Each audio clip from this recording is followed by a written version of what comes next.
1 अप्रैल से जेब की कहानी बदल जाएगी। टैक्स से लेकर पैन तक के रूल्स में बड़ा उलटफेर होने वाला है। हम आपको चेंज की पूरी लिस्ट बताने वाले हैं। नया फाइनेंशियल ईयर आपके लिए क्या सहूलियत लेकर आएगा, और कहीं ऐसा तो नहीं कि आपके लिए कुछ सख्ती लेकर आ रहा हो, वो भी आपको बता दें। कहाँ आपकी जेब जल सकती है, कहाँ आपको राहत मिल सकती है, इस पर भी बात होगी। पैन, प्रॉपर्टी, इंश्योरेंस, ट्रेडिंग, इन सब पर 1 अप्रैल से बम्पर असर पड़ने वाला है। 1 अप्रैल 2026 से tax, pan, property, insurance, share बाजार, इसके जो नियम है वो पूरी तरह मतलब आमूल चूल इसमें परिवर्तन होने वाला है। साथ ही साथ नया इनकम टैक्स एक्ट 2025 ये लागू होगा। इसका सीधा असर आपकी जेब पर पड़ेगा। कौन से नियम बदलेंगे, आपको क्या फ़ायदा होगा, क्या नुकसान होगा, ये तमाम चीज़ें आपको जान लेना चाहिए। नया फाइनेंशियल ईयर यानी असली जो लेन देन खाता बही होता है वो 1 अप्रैल से शुरू हो जाता है। 30 मार्च को फाइनेंशियल ईयर क्लोज हो जाता है। ये मोटा मोटी जानकारी आपको होगी। जो बही खाता होता था पुराने ज़माने में लाल कलर का, सरकार का जो खाता है वो 30 मार्च में क्लोज हो जाएगा और 1 अप्रैल से नया खाता शुरू हो जाएगा। उससे पहले आपको बहुत जान लेना है। जो नियम बदले हैं, जो 1 अप्रैल से जो नए फाइनेंशियल ईयर से शुरू होने वाले हैं, वो भी हम आपको बता दे रहे हैं। नमस्कार, मैं ललित प्रजापति। 1 अप्रैल 2026 से डेली फाइनेंशियल लाइफ में बड़ा बदलाव होने जा रहा है। बजट 2026 में जो घोषित प्रावधान थे अब वो ज़मीन पर उतरने लगेंगे। नए इनकम टैक्स एक्ट 2025 के तहत कई रूल्स बदलने का टाइम आ गया है।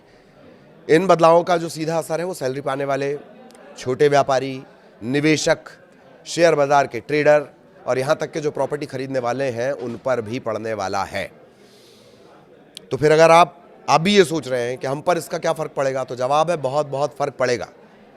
इसीलिए आसान और साफ भाषा में समझ लेते हैं कि 1 अप्रैल से क्या क्या बदलने वाला है, कैसे कैसे बदलने वाला है, क्या आपसे डायरेक्ट लिंक है, क्या आपसे इनडायरेक्ट लिंक है।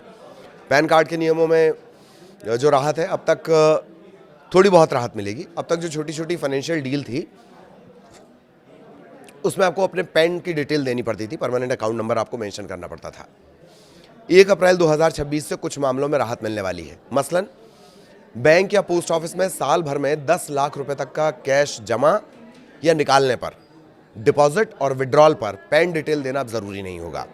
होटल, रेस्तरां या फंक्शन में 1 लाख रुपए तक के खर्च पर पैन कार्ड कंपलसरी नहीं होगा। 5 लाख रुपए तक की कार या बाइक खरीदते हैं तब भी पैन कार्ड की जरूरत नहीं होगी। 5 से ऊपर वाले में होगी, चाहे वो बाइक हो या कार हो। 20 लाख रुपए तक की जो प्रॉपर्टी डील है उसमें पैन कार्ड देना ज़रूरी नहीं रहेगा। वैसे सरकार बड़े ट्रांजैक्शन पर निगरानी सख्त कर रही है, इसलिए पैन को आधार से लिंक ना करने पर परेशानी हो सकती है। इसको लेकर हमने एक डिटेल वीडियो बनाया जो 1 मार्च से जिसके नियम बदल गए हैं। तो आपको बता दें कि अगर आप किसी एनआरआई से मकान या ज़मीन खरीद रहे हैं तो अब टीडीएस काटने के लिए आपको अलग से टैन नंबर, TAN, ये अलग नंबर होता है, टेम्परेरी अकाउंट नंबर है। टैन नंबर लेने की जरूरत नहीं पड़ेगी, केवल पैन के जरिए ही ये टीडीएस काटा जा सकेगा। इससे जो विदेश में रहने वाले भारतीय हैं और भारत में प्रॉपर्टी खरीदने वालों के बीच जो डील है वो आसान हो जाएगी और तेज हो जाएगी। बच्चों की पढ़ाई पर टैक्स में बड़ी राहत मिली है। मिडिल क्लास फैमिली के लिए सबसे राहत भरी खबर बच्चों के एजुकेशन से जुड़ी हुई है। एजुकेशन अलाउंस पर छूट 100 रुपए से बढ़ाकर 3000 रुपए हर महीना प्रति बच्चा कर दी गई है। 100 रुपए से बढ़ाकर 3000 रुपए हर महीना पर मंथ प्रति बच्चा कर दी गई है। हॉस्टल अलाउंस पर छूट 300 रुपए से बढ़ाकर 9000 रुपए हर माह प्रति बच्चा कर दी गई है। ये बेनिफिट्स अधिकतम 2 बच्चों के लिए मिलेगा, तीसरे भी नहीं मिलेगा। और ये जो छूट है पुरानी टैक्स व्यवस्था चुनने वालों को मिलेगी। तो फिर जो पेरेंट्स बच्चों को हॉस्टल में पढ़ा रहे हैं उनके लिए बड़ा टैक्स सेविंग का मौका बनेगा। इंश्योरेंस में सख्ती बरती जाएगी। अब 1 अप्रैल 2026 से हर इंश्योरेंस पॉलिसी खरीदते वक्त पैन देना अनिवार्य होगा। अपना pan card, permanent account number देना ज़रूरी होगा। पहले ये नियम सिर्फ बड़े अमाउंट पर लागू था और अब ये हर पॉलिसी पर लागू है। हालांकि एक बड़ी राहत भी दी गई है कि motor accident claim tribunal, MACT, ये क्या है?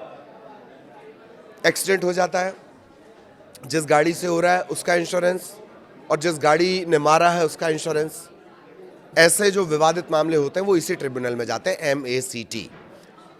तो इससे मिलने वाले मुआवजे के ब्याज पर अब कोई टैक्स नहीं लगेगा। इससे पहले इस पर टीडीएस कट जाया करता था, जिससे पीड़ित को कम रकम मिलती थी। अब पूरा ब्याज टैक्स फ्री होगा।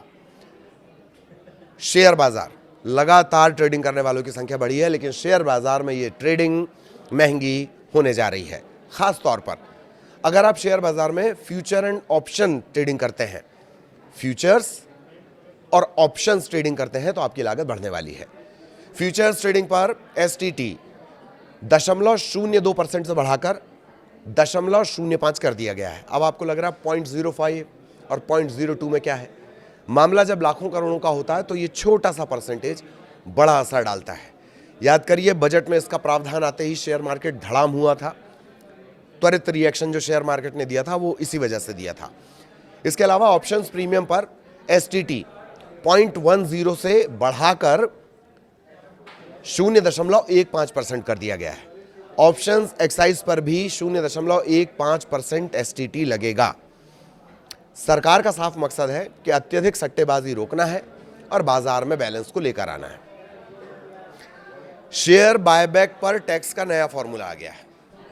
शेयर बायबैक पर टैक्स का नया फॉर्मूला आ गया। अब तक शेयर बायबैक से मिलने वाली रकम को डिविडेंड मानते हैं और उस पर इनकम टैक्स स्लैब के मुताबिक टैक्स लगा करता था पुरानी व्यवस्था के तहत। नई व्यवस्था में क्या हो जाएगा, 1 अप्रैल 2026 से बायबैक की कमाई को कैपिटल गेन माना जाएगा। यानी टैक्स का कैलकुलेशन शेयर की खरीद कीमत और होल्डिंग पीरियड के आधार पर हो सकती है। होल्डिंग पीरियड बड़ा हो जाएगा, यानी लॉन्ग टर्म निवेशक तो फायदा होगा, लेकिन शॉर्ट टर्म में ज़्यादा टैक्स देना पड़ सकता है। कई बार होता है ना, आपने शेयर खरीदा, धड़ाम से वो एकदम ऊपर चला गया, आपने बेच दिया, प्रॉफिट हो गया आपको।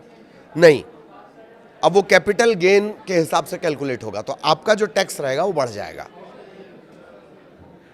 आईटीआर की फाइलिंग की डेडलाइन में बदलाव किया गया है। 1 अप्रैल से ये भी बदल जाएगा।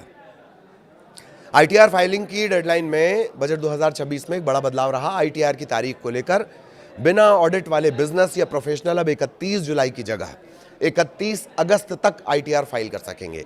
ये जो बड़ा बदलाव होगा, ये असेसमेंट ईयर, बहुत ध्यान रखिए, असेसमेंट ईयर की हम बात कर रहे हैं। असेसमेंट ईयर 2026-27 से लागू होगा। ये वित्तीय वर्ष नहीं है, ये असेसमेंट ईयर है। सैलरी क्लास और आईटीआर 1, आईटीआर 2 फाइल करने वालों की लास्ट डेट 31 जुलाई ही रहेगी। सैलरी क्लास का तो खैर ऑफिस से हो जाता है, अगर वो पर्सनली भी करना चाहें तो उनके लिए 31 जुलाई डेट रहेगी। छोटे व्यापारियों और प्रोफेशनल्स को अब 1 मंथ की एक्स्ट्रा राहत मिल सकेगी। तो कुल मिलाकर इन तमाम चीज़ों का आपकी जेब पर क्या असर पड़ने वाला है? छोटे लेन देन में आपको राहत मिलेगी, लेकिन बड़े ट्रांजैक्शन और मार्केट में सट्टेबाजी पर सरकार की पकड़ मजबूत होगी। छोटी कार और सस्ती प्रॉपर्टी खरीदना आसान होगा। बच्चों की पढ़ाई पर टैक्स बचत बढ़ेगी। ट्रेडिंग महंगी होगी। इंश्योरेंस खरीदते समय पैन ज़रूरी हो जाएगा। टैक्स सिस्टम ज़्यादा डिजिटलाइज्ड हो जाएगा और इसकी ट्रैकिंग बहुत आसानी से की जा सकेगी।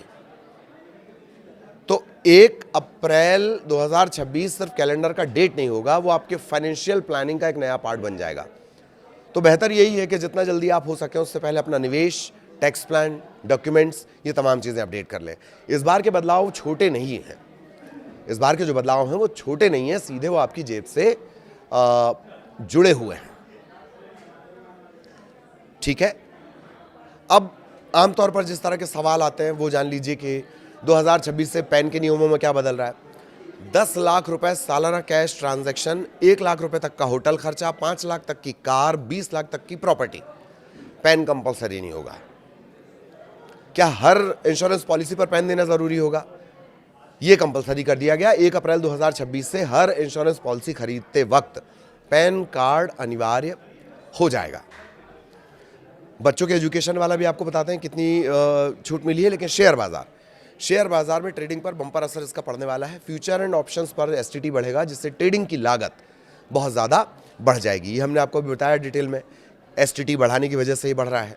बच्चों की पढ़ाई पर हालांकि थोड़ी सी छूट मिलने वाली है। एजुकेशन अलाउंस 3000 रुपये प्रति माह, हॉस्टल अलाउंस 9000 रुपये प्रति माह प्रति बच्चा। 2 बच्चे हैं तो 9 दूनी 18,000 रुपये काय का हॉस्टल का, लेकिन ये सिर्फ 2 बच्चों के लिए मिलेगा। इसकी ये लिमिट रहेगी, 2 बच्चों तक के लिए ही ये रहेगा। आईटीआर जो आप फाइल करते हैं इनकम टैक्स रिटर्न, उसकी तारीख में थोड़ी तब्दीली है। बिना ऑडिट वाले बिजनेस और प्रोफेशनल्स 31 अगस्त तक आईटीआर फाइल कर सकेंगे। सैलरी क्लास के लिए 31 जुलाई ही डेडलाइन रहेगी, उन्हें 31 जुलाई तक ही अपना आईटीआर फाइल कर देना है।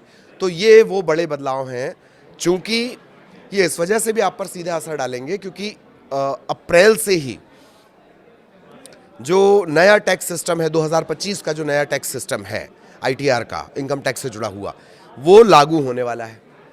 इस वजह से आपको अपने तमाम जो डॉक्यूमेंट्स हैं वो अपडेट करने हैं। कुछ चीज़ों के दाम बढ़ेंगे भी, जो कार 5 लाख से ऊपर है उन पर असर पड़ेगा। तो अगर आपकी प्लानिंग है तो आप उससे पहले भी ये चीज़ें कर सकते हैं। डॉक्यूमेंट्स आप लेकिन अपडेट रखें, क्योंकि इस बार का 1 अप्रैल सिर्फ अप्रैल फूल वाला नहीं रहेगा, इसका फल सीधे आप पर असर डालेगा। नमस्कार।